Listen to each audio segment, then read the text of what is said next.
Hello, lovely people. I think you can identify what the technical issue is with today's stream. The thing that is supposed to be there is not there. For some reason, my iPad does not want to talk with stream elements. I probably have to restart everything, but by the time I do that, it's going to be closer to 5, and I got too much work to do. That is not all that telegenic. Like, I have to do work on the layouts. Hey, Matthew. I have to do a lot of work on the meta domain. I'm in the middle of it, and it's flowing, which is great. There are some times when you just writing, you just have this. I have this. It doesn't feel. It feels perfunctory. It feels like it's a cliche, or it feels like it's, you know, the last thing I want to do is give something to people that they've seen before. Someone said once that like something has to be 90% familiar for people to be comfortable with it. So I understand the trappings need to be like, it's a fantasy story about a guy with a sword. But if the joke is a joke you've seen a million times, or it's like any TV show you watch and you go, ugh, you don't even make it to the cold open and you know how the whole story is going to unravel, or how it's going to unfold. That's boring. And anyway, I know this is a rule book I'm writing, but I still want the rule book to be entertaining to read, and so it's a lot of work. But it's going really, really well. Plus, that it's the meta domain. There's a lot of meta commentary, meta humor in it. So I do apologize that there won't be any sculpting today again, because the vacancy you see right there.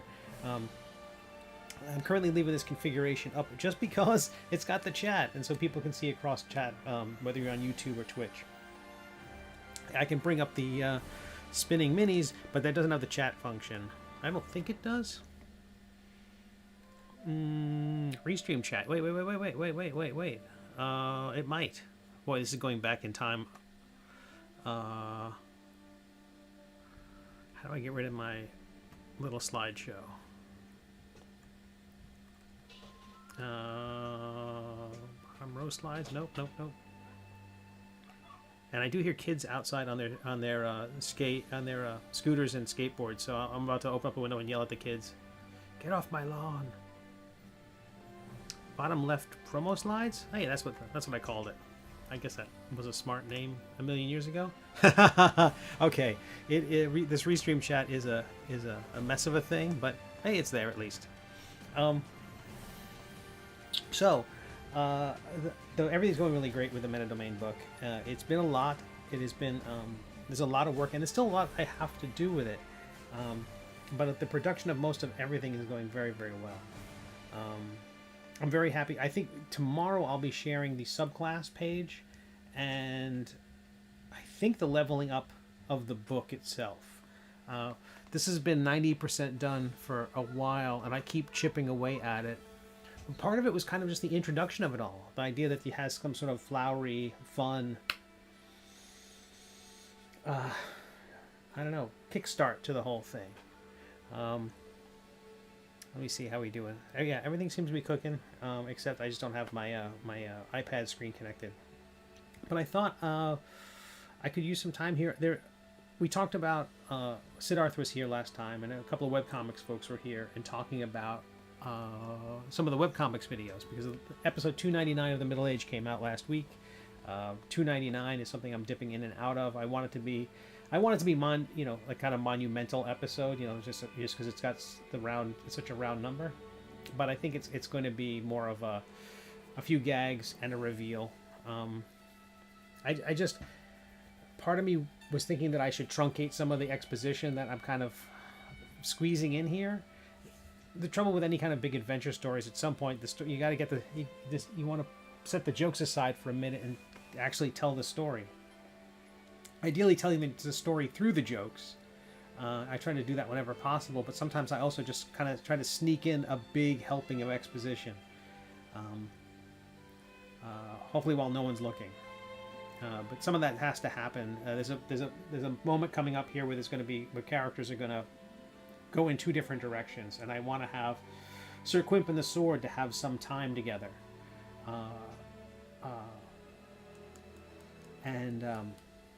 so it's kind of prepping that for that, but also trying to make sure that when you write a bigger story, if you don't explain something, people feel like, oh, you haven't. It's a plot hole. Like, like I haven't thought of that, and I'm guilty of that as well. I'll watch a TV show and say, well, why didn't they just use the transporters? And then seconds later they'll say, there's an ion storm, we can't use our transporter.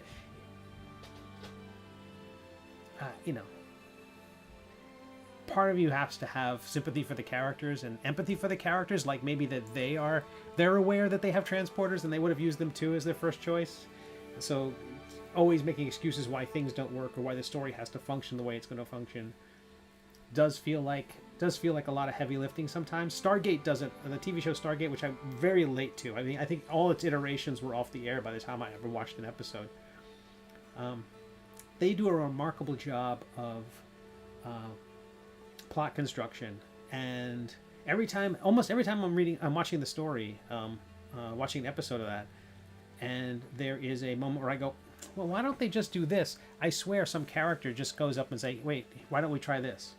And they explain it away in some fashion, and it's expertly done. They have never disappointed me, in no matter how meta their show gets, which it does a lot with like a TV show based on the TV show.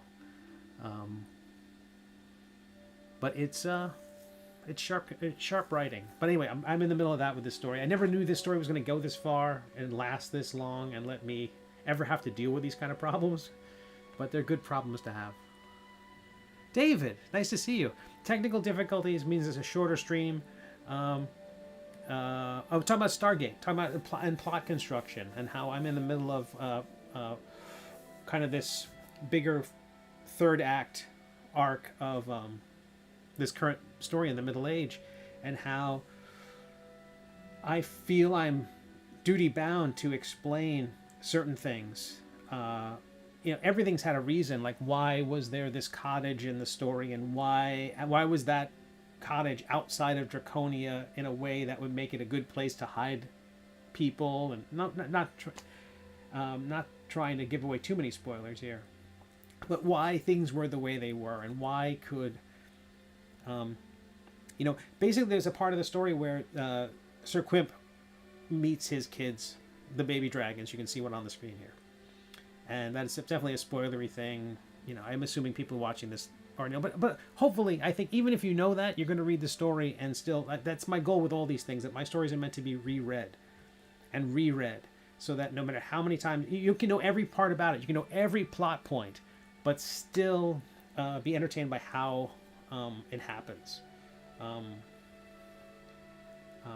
So I had to explain why two people in the world traveling in woods, gigantic Middle Ages kind of situation where population density is very low and they're traveling in the woods, how would they ever run across each other? And so that was the thought. There was some sort of homing system where dragons can sense members of their family. And so that gave me the reason why. I don't know if I needed that. I don't know if that's something Neil Gaiman would bother with. But to me, I had to have a story reason how the dragons could find Sir Quimp. And so the ramifications of that are, well, then how do you hide other people? How do you hide family members from each other in a world like, okay, now you need magical shielding and you need all this kind of interesting. It creates all these weird setups, and but once you do that little bit of world building, how it echoes throughout the rest of the story, and if you don't take into account people, that truly does become a plot hole. When you indicate in one situation, people say this about the first Thor movie, for instance. That's where the Dragonborn come from. Magic is tricky, and just establishing rules is tricky. Like the point of the first Thor movie, in part, was the threat was if the Bifrost is destroyed, there's no going back to Earth. And then cut to the Avengers, and Loki's on Earth, and Thor's on Earth, and they kind of, at that point, you could say that they've fixed the plot hole by giving some sort of reason how they got there. Loki had Thanos and went, his way. Spoilers.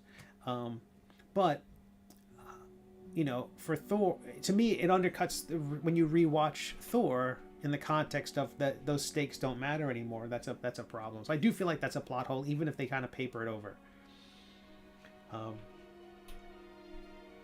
But the production of the Meta Domain book is going really well.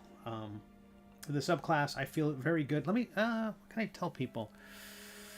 Oh man, I can't even open up InDesign again. I restarted my entire computer, and but the subclass features, of course, you get your magic book, the Prayer's Handbook. There's a lot of, the whole book is meta from the beginning. You're basically on page 1, welcomed. That's been something I've done in all the books so far, Intoximancy and Death Dealing.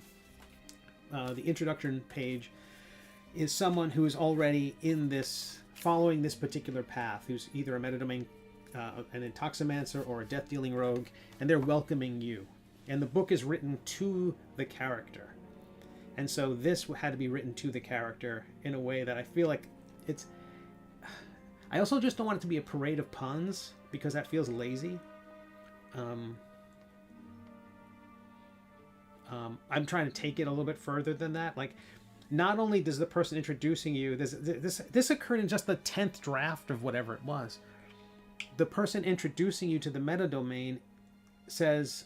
Not only are these people, these gods who are sitting around the table rolling dice, he starts saying how amazing they are, how glorious and beautiful they are.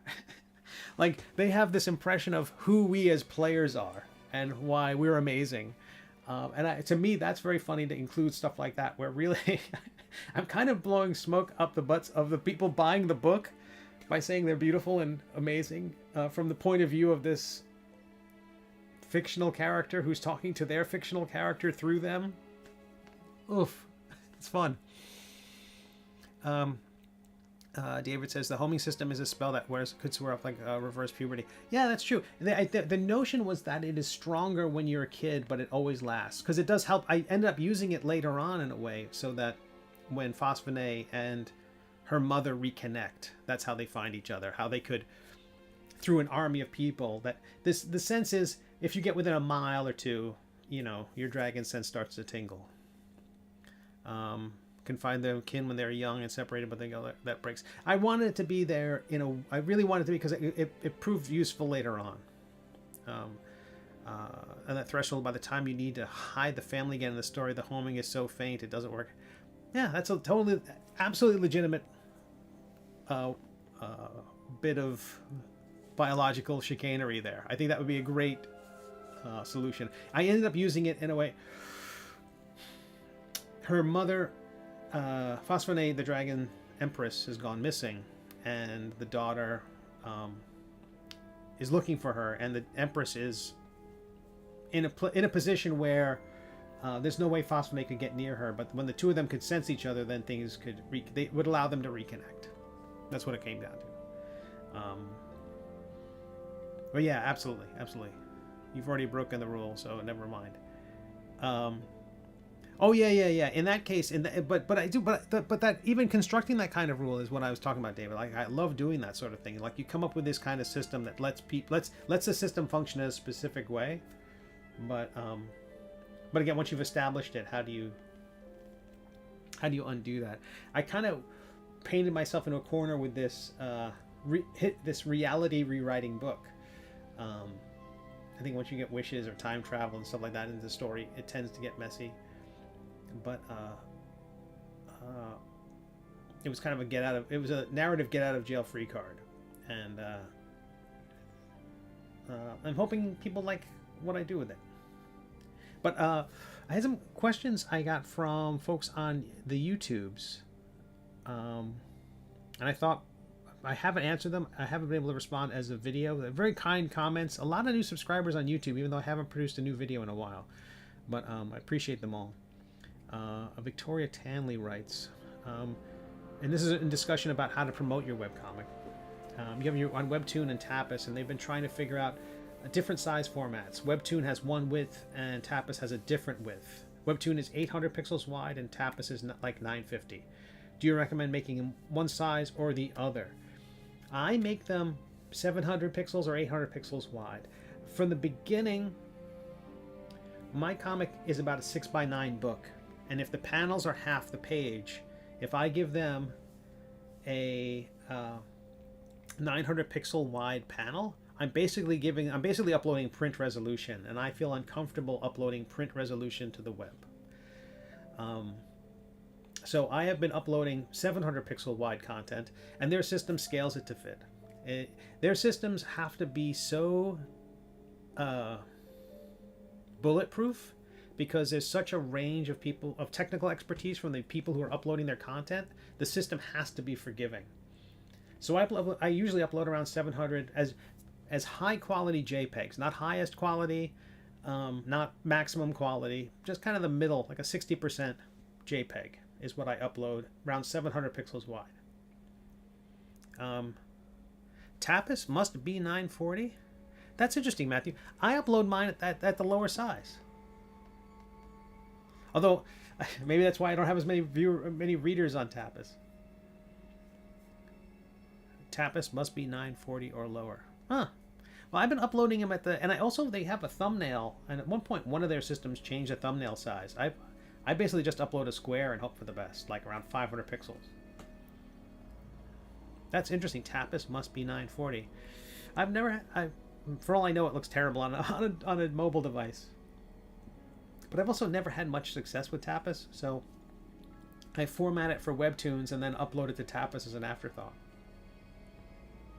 Mostly out of momentum at this point. But that's a great note.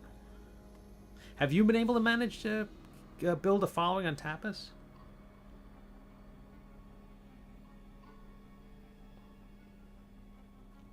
Okay, that question was a...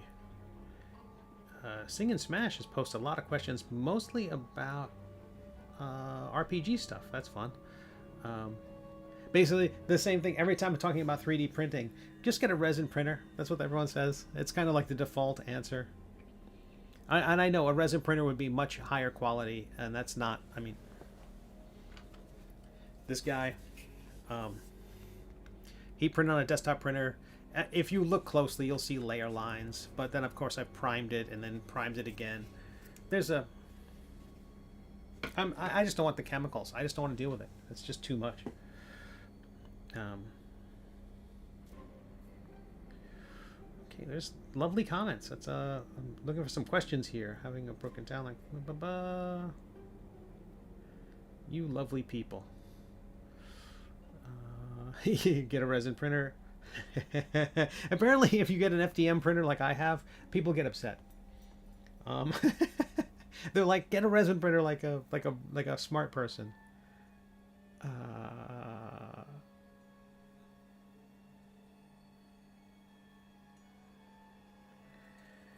This is an interesting question. Someone's asking about the Meta Domain Cleric, how they carry a book with them, that their spell focus is this book, and that what if they want to hold a weapon in their hand?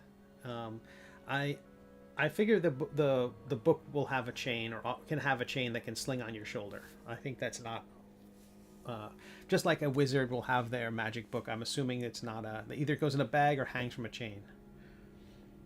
But I do think you have to have, if the book is also the Meta Domain Cleric spell focus, so that they'll have to have the book in their hand to cast their spells. I think so. I got a bit of a featuring back in 2020. I have 7K followers, but growth there has been slow since. That's solid. 7K, that's great. Yeah, I never cracked that audience. Actually, no, I take that back. I think I had a pretty solid audience up until they did that rights grab. Where they uploaded that new terms of service over on Tapas that said, we get rights to all your stuff. And then there was this exodus, and I'm like, I felt immediately uncomfortable with that and deleted it. And then they backpedaled pretty quickly. Maybe the next week, maybe if that much. And then I kind of came back there, but I never had the same number since. So, kind of my fault for bolting so quickly, but I think that's the first sign of trouble. I kind of, I have, all I got is this comic, and I don't want to lose it. I'm also uncomfortable just uploading it to, like, basically sites, just the idea that they have printing facilities, and if they want to print books and I'm uploading print quality material, I worry about that. I should be so fortunate that anyone wants to bootleg my stuff.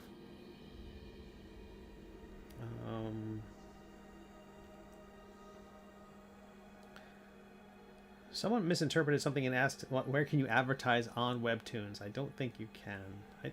I do see ads on there. I don't know what the process would be for advertising on Webtoon if you wanted to.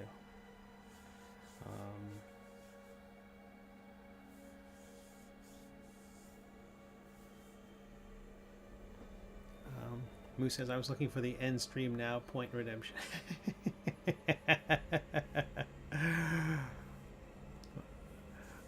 Sorry, Moose.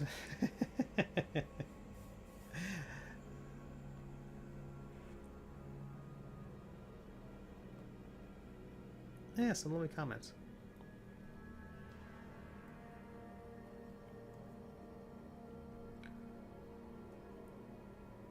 Apparently, oh, reconnect my face, whatever. Ads. Anyway, everything's going really well with the Meta Domain book, as I said before. Here's another model I can show you all that I 3D printed. This is familiar to anyone who knows my old science fiction comic series.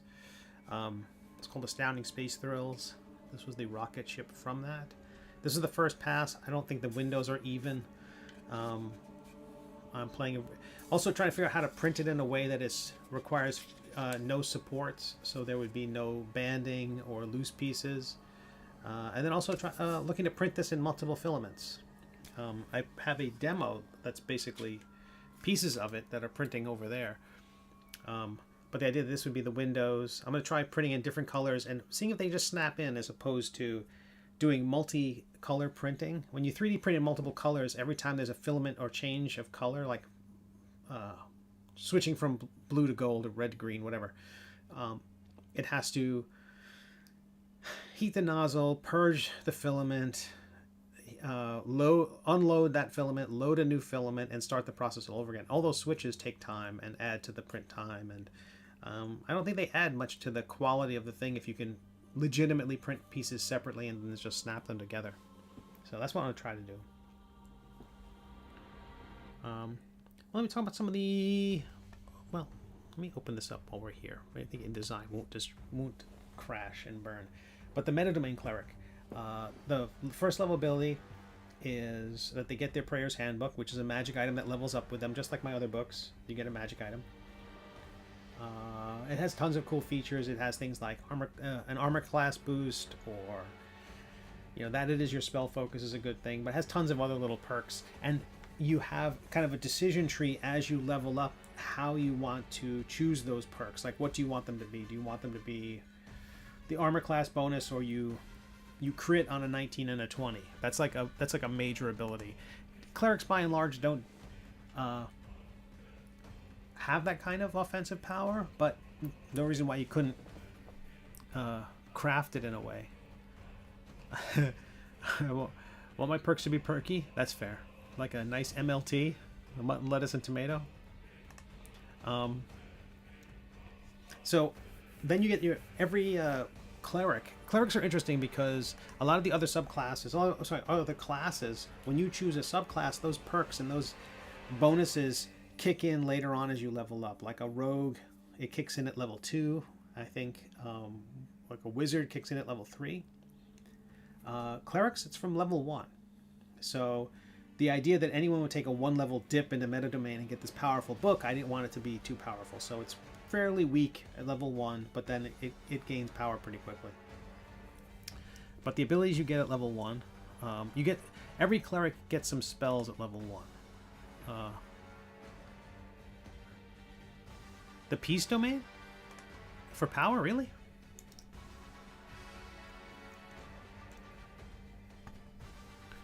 Okay. My computer is still acting fakakta.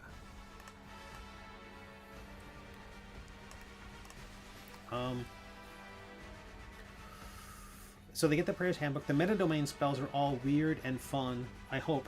So at cleric levels 1, 3, 5, 7, and 9, they get 2 spells at each one of those levels that they always know. They always know these spells. They don't have to dedicate their oh so precious spell slots to memorize. But they have False Life, which is mostly, I took that largely for the joke of the title, and the Identify spell, which is something I always thought clerics should have, but the idea that they could cast Identify and recognize an object, everything about understanding the world, given that the meta domain is a subclass of clerics who think this is all just a game, the idea that they should be able to decipher what an object is, kind of peel back reality a little bit to know what something is. Identify felt right. Oh, Moose has got some stuff in here. Talking about peace. Starting at first level, you can forge an empowering bond among people who are at peace with one another. As an action, you choose a number of willing creatures equal to your proficiency bonus. Okay, that's solid. Something like 3, maybe, to start. Probably capping at 5. You create a magical bond among them for 10 minutes, or until you use this feature again. Oh, wow, so that's... Oh, so you can keep that going the whole time. While any bonded creature is within 30 feet of another, the creature can roll a d4 and add that number rolled to an attack roll, ability check, or saving throw it makes. No more than once per turn. Holy crap. You can use the feature a number of times equal to... Okay, and... Okay, so that's puts it equal to your proficiency bonus. That is a permanent bless that also covers ability checks. Yeah, I no longer feel bad about anything I've ever given a character because that's so powerful. That is like... I feel like if I put that as if I included something like that in a book, people would be like, that's too powerful, that's broken.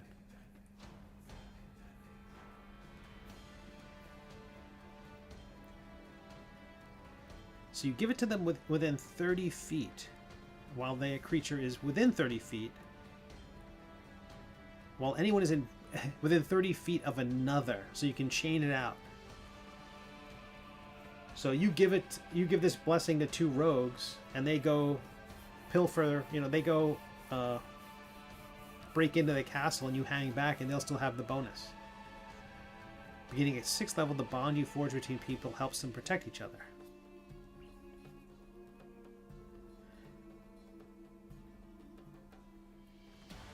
So they can throw themselves in front of the bullet.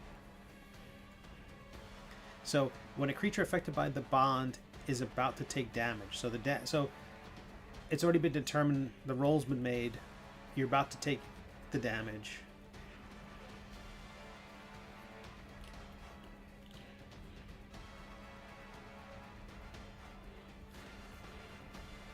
The real delimiter is that it'll last for 10 minutes. But if you have a 20 wisdom, that will be for 50 minutes a day. In addition to bless, presumably. So every attack roll you're adding 2d4. Yeah, that's kind of broken. Good for them.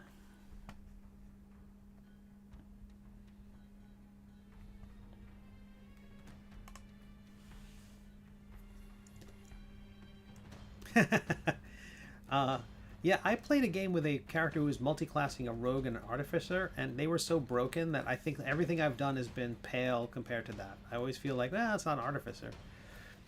So these meta domain subclass perks, you get that magic book that levels up with you. The meta domain spells you get at first level are False Life and Identify. At 3rd level, you get Detect Thoughts and a modified version of Spiritual Weapon. At 5th level, you get Counterspell. And a spell from the book called Power Word No. Then you get at 7th level, you get Confusion and Dimension Door. Dimension Door feels a little bit...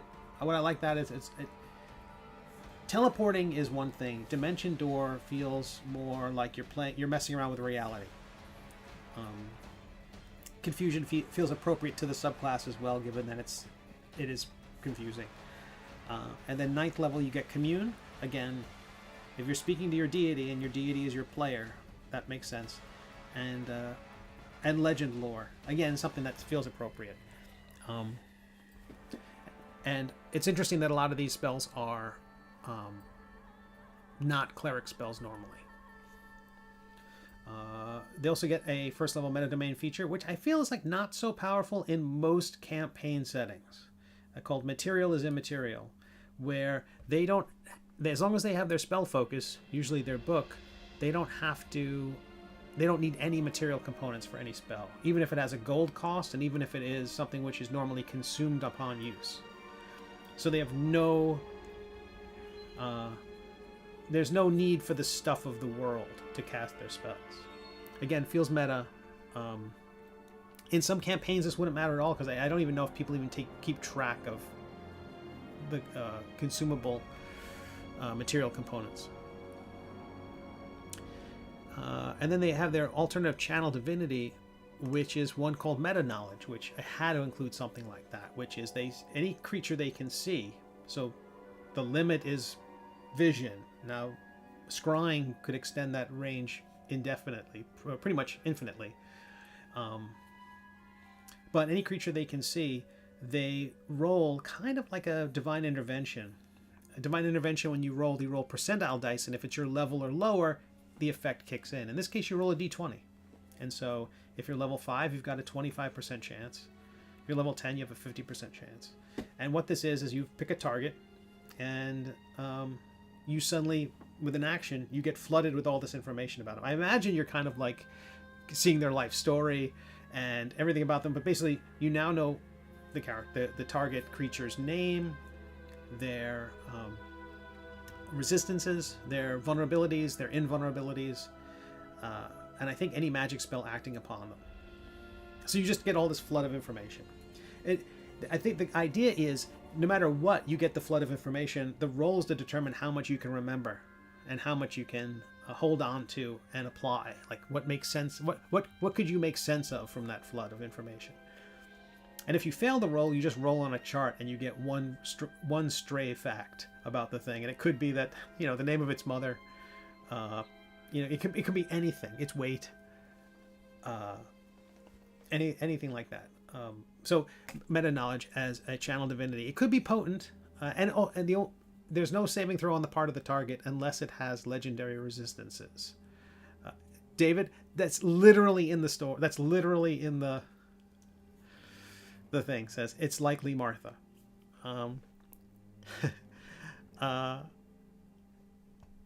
And so if the target has a legendary resistance, it can make a wisdom saving throw against your spell save DC or use its legendary resistance. So I want these characters to be powerful, but I don't want them to break games. And if you're going to be fighting Vecna or a dragon or something with legendary resistances, I want to give them a chance to either burn their legendary resistance or at least roll.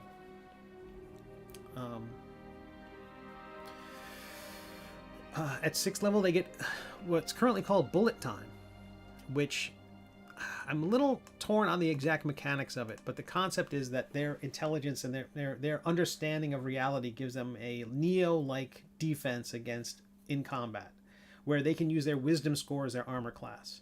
That was the way I like taking something that is not kind of apples and oranges. Armor class is determined by a formula. It's like 8 plus your... Is it 8? I think it's 8. Or 12 plus your... Might be 12. Plus your dexterity bonus, plus something, plus something, plus something. It's this whole other thing. That it even seems that it feels like it has parity with the D20 at all is coincidental. Or if it's by design, it's just more... It's by design because they're trying to match they're trying to give a target number for a D20 roll. But you don't get there by rolling. You do it through some sort of formula. This would replace that. Suddenly your wisdom is your armor class. So you have a 20 wisdom, which many clerics do by the time they're level 8.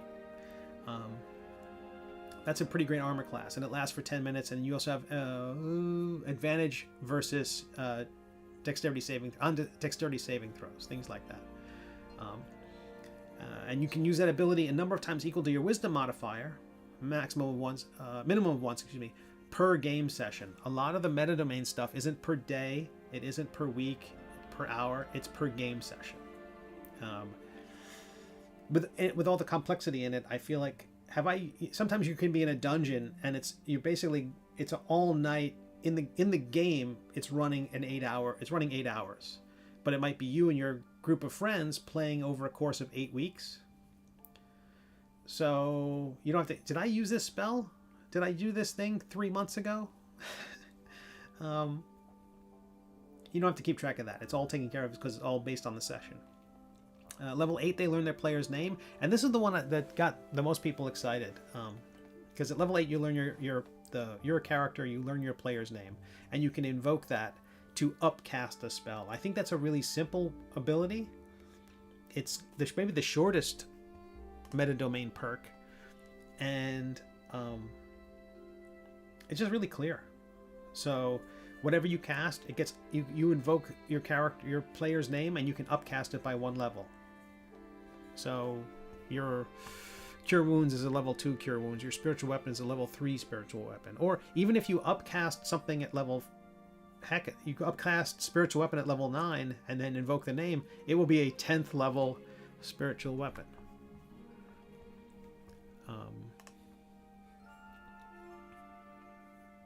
Not sure why you'd want to use a level 9 spell for that, but someone will break something somewhere. And then the last one is, it's a big jump with clerics. It goes from level 8 to level 17, and that's what the Prayer's Handbook is meant to do, the magic item. So as you level up, it gains these perks. At level 17, it's called, what was it, what I call it? Forget the name. Rules as Rewritten. And the idea is, as a reaction, you can have or double the effect of a magical spell or effect that somebody else casts. So the big bad casts Meteor Storm. You can cut the range, duration, damage, or something else, or healing of something in half, or double it. So if one of your compatriots throws a fireball, suddenly it can go twice as far, or it can hit twice as hard. How far in advance do you pick out which subclasses you make, or are you winging it? I know the next 2 after this.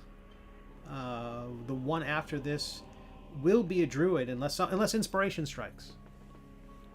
Sorry, the very next one is a wizard class for which will be called Nibblemancy, which will launch at the end of February as part of Zine Quest. But after that's a druid one. I have another one for a bard after that. But the order of them can switch around depending on inspiration. And so rules as rewritten, and then the next level, normally you don't have a perk at 18, but because I'm building it into 17. At 17, you get to apply that reaction to boost your own spells. So if you cast something, then you're able to double its range, or its damage, or its duration, which I think would be fun. But I've already started illustrating the pieces for the Nibblemancy book. Yeah, I kind of work. Also, I have a few digital files where I'll record everything, like all my notes for the druid subclass, or the bard subclass, or the wizard one. I'd like to do a fighter. I still would like to do something sort of based on Sir Quimp, but he's not really that great a fighter. I don't know if anyone would ever want to play whatever he is. But like I said before, a short stream. I really appreciate the everyone tolerating my technical difficulties. The coffee brewed fine, thank goodness.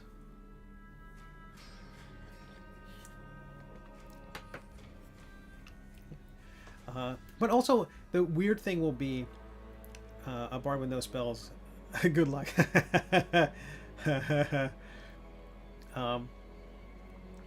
Yeah, it would be like a romantic night, I think, David. I think, if anything, his strength is his... it also might be where clearly the magic weapon, which would level up with you, is that sword. And so the idea is this would be a knight who has a cursed weapon, and they are a second character. And so basically that would be the to me that's the whole shtick of Sir Quimp, if you were going to gamify him, would be that it's not just him, it's the sword. And so there'd be leveling up with the sword, just like all the other magic weapons, and ways that the two of them can synchronize their abilities. So he's a Hexblade. Maybe-ish. Maybe-ish. Is the blade... For the Warlock, is the Hexblade sentient?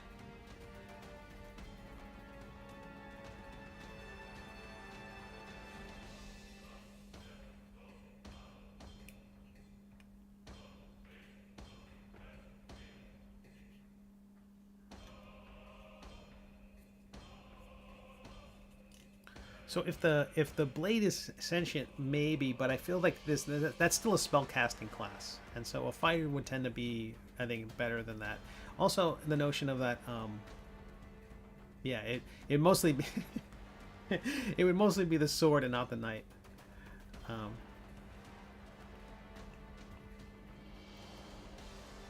Yeah, and there's. David, they have a bard spell called Vicious Mockery, which is a cantrip that bards get. And you hit them with a zinger. And if they fail a wisdom saving throw, they take a little bit of damage. And they, I think they subtract 1d4 from the next roll? Or is it disadvantage on their next roll? Something like that. Great minds, David, great minds. Right, Moose. That is the thing. That is a that's something I would love to do, because the notion would be that, like, the whole idea that the familiar is the character and the character is the +1. 2 E since my was with. Well, and as soon as didn't Cave rope Steve into the better Steve into DMing?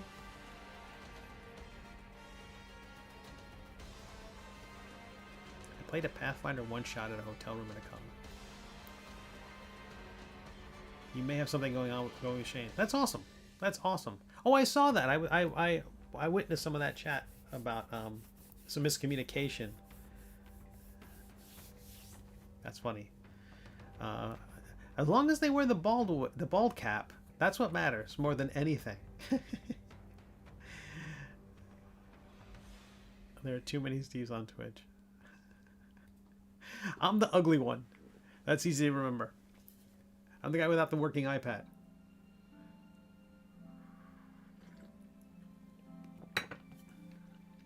All right, you lovely people.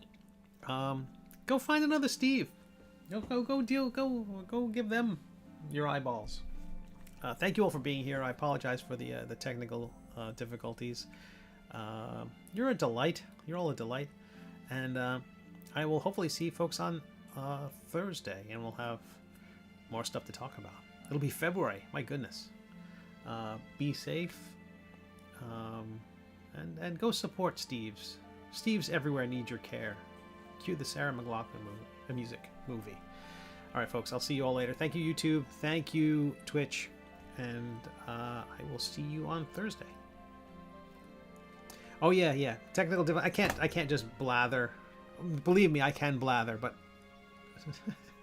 you've all suffered enough.